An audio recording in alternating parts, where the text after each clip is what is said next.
Welcome to the late evening edition of Do We Care, Should We Care? I can see a storm blowing in here from the north and west. Calgary's been getting hit with some crazy storms this summer. But I can see a huge storm blowing in from the east as well, and that's with our federal government. Tonight on Do We Care, Should We Care? I want to run this past you. While doing some of my news searching tonight, I came across a headline on Canada.com. It's the August 8th, and I will be posting the website for you if you want further detail. What it had to do with the headlines read, Government Cost-Cutting Agency has no business plan. No business plan. That's not crazy, but the Conservative government has no business plan for its newest agency, despite promising it will save taxpayers between $100 million and $200 million annually through streamlining the federal information technology strategy. This was something that was talked about a couple of weeks ago and was announced by Treasury Board President Tony Clemens and Public Works Minister Rona Ambrose as a new approach to coordinating computer services within the federal government. Two pieces of information on this, and I know a lot of people don't like to be bothered by detail, but we're dealing with limited detail as it is. Public Works, which will be assuming responsibility for this new agency, called, by the way, Shared Services Canada, when contacted today, couldn't explain how these savings of $100 million to $200 million annually were calculated.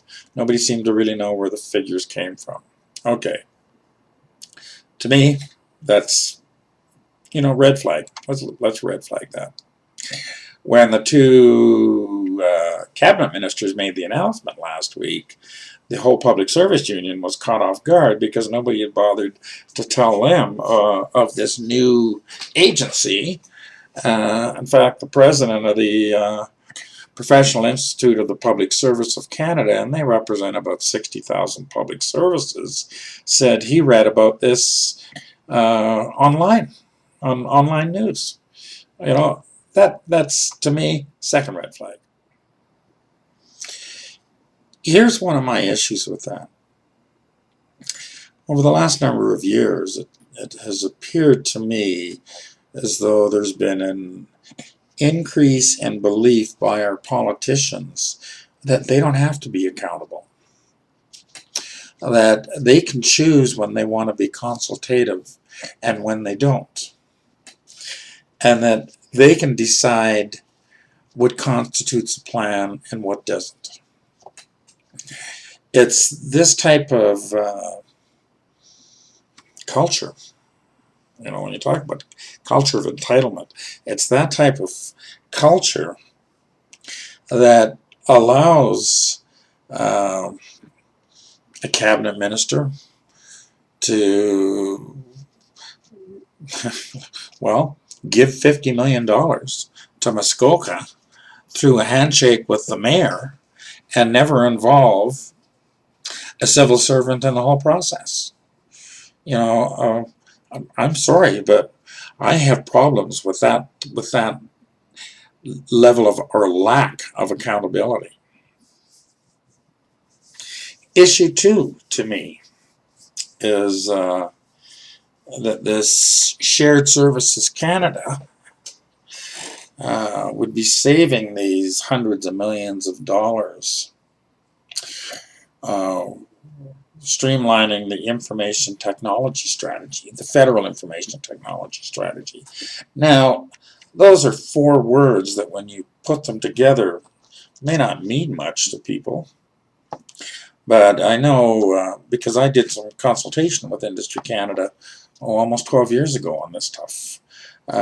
In the mid-90s, the federal government, through Industry Canada, started to coordinate the government online services in anticipation of online government. In the 90s, that was still a pretty alien concept. So this is fairly new. So when you talk about federal information technology strategies, is it the government online related strategies they're talking about, or is it the internal programming? When I worked for the BC provincial government, and I also worked for the federal government, but at that time everything was mainframe. But with the provincial government, when I worked at municipal affairs, they used WordPerfect. When I went over to the Ministry of uh, Advanced Education, Training and Technology, they used MS Word.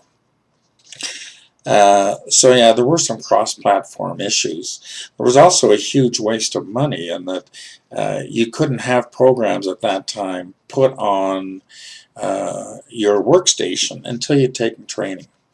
Well, you know, if you'd had 5 hours of training on WordPerfect, why do you need another 5 hours of training on Word? Really, all you needed was some training on what word processing is about, and then you can figure out the program by that point.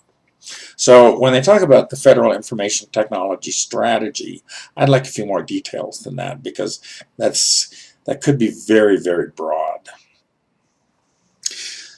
The one thing we do know, we were told, the Shared Services Initiative is intended to save money by managing certain parts of the government as one enterprise, rather than departments running like dozens of independent fiefdoms. I like that word, fiefdoms, because I think we're doing that now.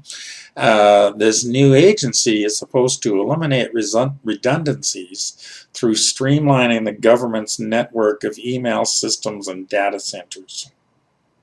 How are they going to do this? Well, they haven't got those details worked out yet. We'll worry about that later.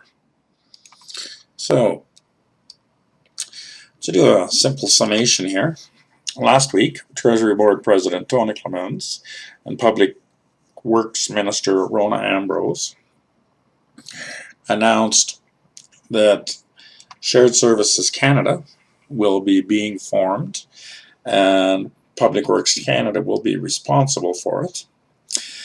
This agency will share services to help manage certain parts of government as one enterprise. It's going to save us $100 million to $200 million a year, except we really don't know where those figures came from.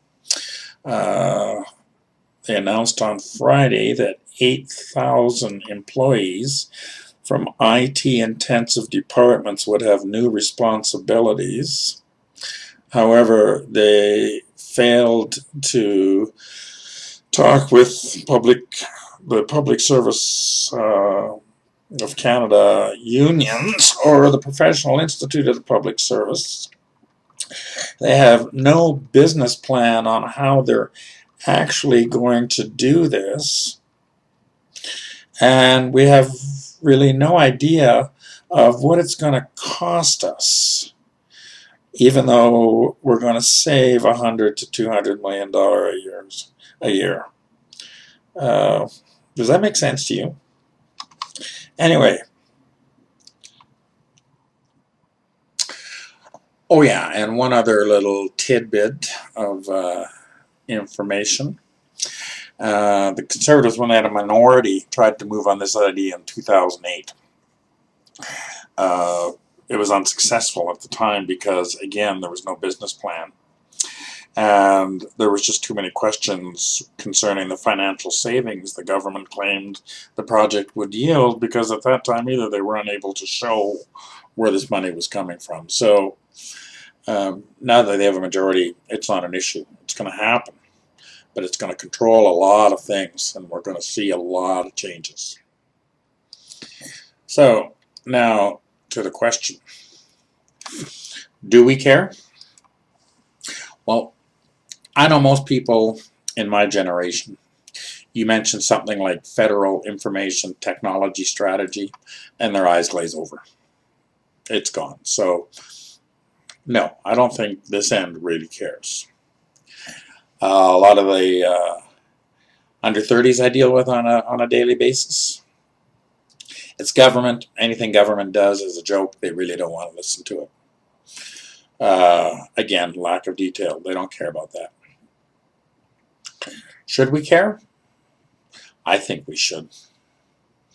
I think we should just because, again, this is stuff being done with no logic, no rationale, no detail, devoid of facts.